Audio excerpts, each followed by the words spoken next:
چارواکي وایي طالبانو ارزګان کې 2 ماشومان نجونې وژلې.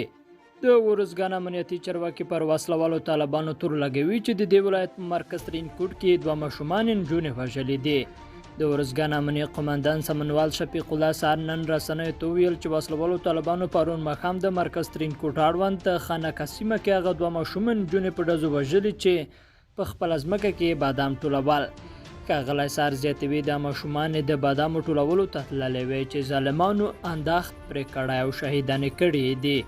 دوی نه ښځو ته ګوري، نه ماشومانو ته، نه کشرانو او نه مشرانو ته. د سمنوال سار په وینا وژل شوې نجونې یوه 7 کلنه او بله 9 کلنه وه. طالبانو تر اوسه په دې اړه څه نه دي ویلي.